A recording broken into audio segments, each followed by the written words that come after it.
का खौफ और पाकिस्तान में भगदड़ मची हुई है। इस वक्त पाकिस्तान की तरफ से बॉर्डर पर गोलियां दागी जा रही हैं और भारत उसका जवाब भी दे रहा है। बॉर्डर पर फायरिंग हो रही है तो लोगों ने बंकर बनाने शुरू कर दिए जो बॉर्डर पर रहते हैं। सेना एक्शन में, भारतीय सेना पूरी तैयारी के साथ ऑपरेशन ऑल आउट कर रही है आतंकियों का। 2 जासूस पकड़े गए, जासूसी कर रहे थे पाकिस्तान की। पाकिस्तान के नेता मंत्री इस उम्मीद में कि जंग होगी तो वो भाग जाएंगे विदेश। कहावत है कि जहाज में आग लगती है तो चूहे भाग खड़े होते हैं। यही हाल इस समय पाकिस्तान और उसके हुक्मरानों का है। भारत के खौफ से पाकिस्तानी विदेश भाग रहे हैं। नेता, मंत्री, जनरल, आर्मी अफसर सब में भगदड़ मची है। बोरिया बिस्तर बांध कर वो मुल्क छोड़ने को तैयार हैं। शहबाज पाकिस्तान छोड़कर लंदन जाने का प्लान बना रहे हैं। मरियम भी पाकिस्तान से भागकर दुबई या लंदन जाने की तैयारी में है। और नवाज की तो आदत ही है, जब होते हैं परेशान तो भाग जाते हैं छोड़कर पाकिस्तान। अब तो नवाज से लेकर बिलावल और इमरान तक हर नेता और पार्टी को डर सता रहा है, पहलगाम के बाद मोदी छोड़ेंगे नहीं। अब सोचिए, पाकिस्तानी नेता जोर जोर से चिल्ला रहे हैं, लेकिन इनमें से ज्यादातर नेता जंग की स्थिति में पाकिस्तान छोड़कर भाग जाएंगे। नवाज शरीफ हो, शहबाज शरीफ हो, जरदारी हो या बिलावल हो, परिवार पहले ही विदेश भेज चुके हैं। तस्वीरें मैं दिखाऊं, अगली तस्वीर देखिए जरा।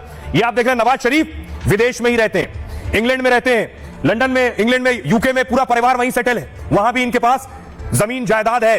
अगली तस्वीर देखिए, मरियम के साथ आप नवाज को देख रहे थे। शहबाज शरीफ की लंदन की तस्वीर मैं आपको दिखा रहा हूं। बड़ा दिलचस्प यह है कि पाकिस्तानी नेता जो है ये अपनी संपत्तियां विदेश में बनाते हैं। इन्हें पता है कि देश में लूटना है और बुरे हाल में भागकर विदेश में छिप जाना है। भारत में जो नेता रहते हैं, इनमें से बड़े नेता शायद ही कोई आप जानते हो जिनकी विदेशों में संपत्ति या घर हो, लेकिन पाकिस्तानी नेताओं का हाल देखिए। इन्हें पता है कि पाकिस्तान में लोगों को बेवकूफ बनाना है और यहां से लूटना है और उसके बाद विदेशों में आलीशान घर बनाना है, महंगी गाड़ियों में घूमना है। यह रिटायरमेंट प्लान होता है। दूसरी बार प्रधानमंत्री बने शहबाज शरीफ करोड़ों के मालिक हैं। लंदन समेत ब्रिटेन में शहबाज के करोड़ों के महल हैं। 1990 में सोचिए, शहबाज की संपत्ति सिर्फ 20 लाख रुपए थी। 20 लाख 35 साल में 20 लाख से 700 करोड़ से ज्यादा हो गई। विदेशों में शहबाज ने कई बड़ी प्रॉपर्टी खड़ी की है। मतलब पाकिस्तान से बाहर इनका सुरक्षित ठिकाना है। इन्हें पता है कि जंग में भाग लूंगा, परेशानी आने पर पाकिस्तान से भाग सकते हैं। दूसरे नेता देखिए, नवाज शरीफ पीएम रहे। शरीफ 3 बार प्रधानमंत्री पाकिस्तान के रहे। पाकिस्तान के 10 सबसे अमीर लोगों में गिनती है इनकी। पूर्व पीएम 15,000 करोड़ की संपत्ति के मालिक हैं, लेकिन जब मुसीबत आती है तो देश छोड़कर भाग जाते हैं। इन पर भ्रष्टाचार के आरोप लगे और सजा का नंबर आया तो नवाज शरीफ लंदन भाग गए। 4 साल तक वहीं रहे। नवाज के लंदन में कई आलीशान महल हैं और हाइड पार्क में 10 बेडरूम वाली हवेली है। 2016 में इसे 446 करोड़ रुपए में खरीदा था। अब इसकी कीमत 700 करोड़ से ज्यादा की है। लंदन के एवन फील्ड में 100 करोड़ का एक और घर है। यहां बटन दबाने और दीवार से जो है दीवारें हट जाती हैं बटन दबाने के बाद। अब देखिए अगली तस्वीर, मरियम नवाज की आप देख रहे हैं। मरियम की पाकिस्तान के बाहर बहुत प्रॉपर्टी है और पहले मरियम इस बात से इनकार करती रही, लेकिन पनामा पेपर लीक में खुलासा हुआ था। लंदन में उनके 4 फ्लैट की बात सामने आई है। नवाज शरीफ की बेटी और पंजाब प्रांत की सीएम है। 100 करोड़ की संपत्ति की मालकिन खासा रसूख रखती है।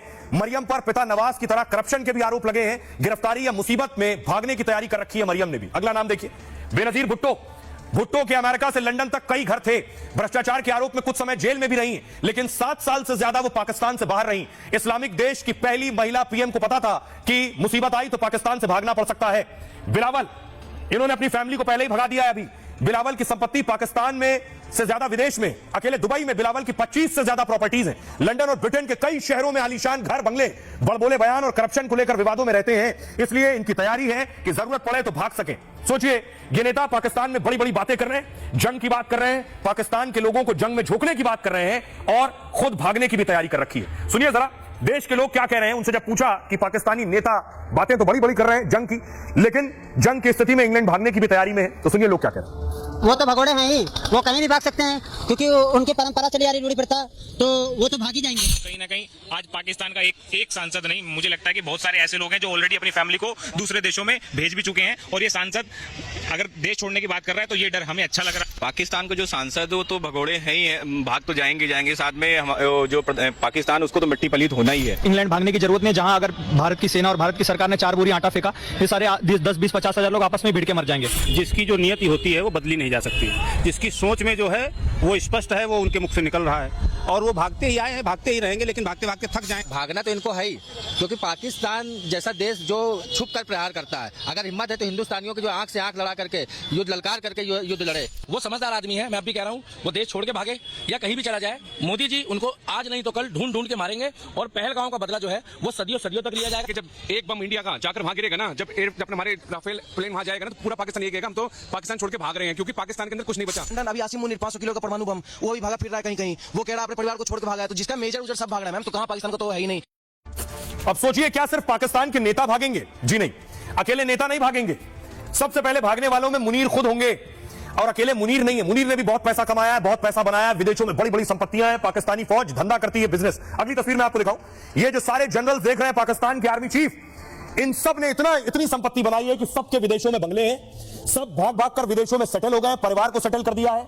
अब सोचिए भारत के जो आर्मी चीफ्स होते हैं वो सरकारी क्वार्टर में रहते हैं और उसके बाद रिटायरमेंट के बाद नॉर्मल सामान्य जिंदगी बिताते हैं। पाकिस्तान के जनरल्स देखिए, ये परवेज मुशर्रफ विदेश में ही रहे, विदेश में ही मौत हुई, पाकिस्तान में जब तक तख्ता पलट के बाद रहे, फिर विदेश भाग गए, फिर आए और फिर भागकर विदेश में ही सेटल हो गए।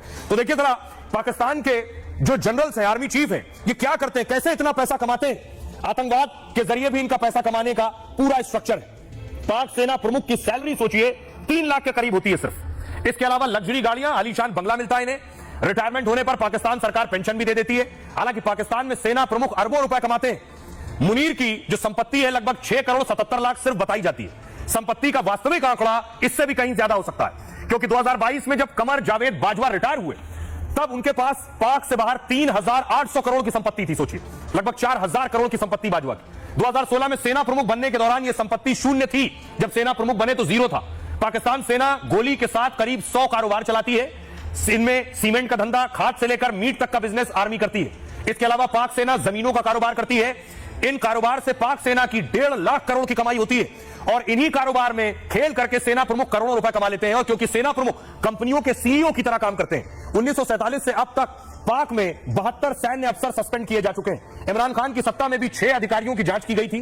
तब ऑडिट के दौरान कारोबार में 2500 करोड़ का घोटाला मिला। पाक सेना प्रमुख पर कारोबार में ऐसे ही घोटालों के आरोप लगते हैं। अब आपको दिखाता हूं कि पाकिस्तानी जनरल्स का जरा बैलेंस शीट देखिए, उनके प्रॉपर्टी और संपत्ति की स्थिति देखिए आप।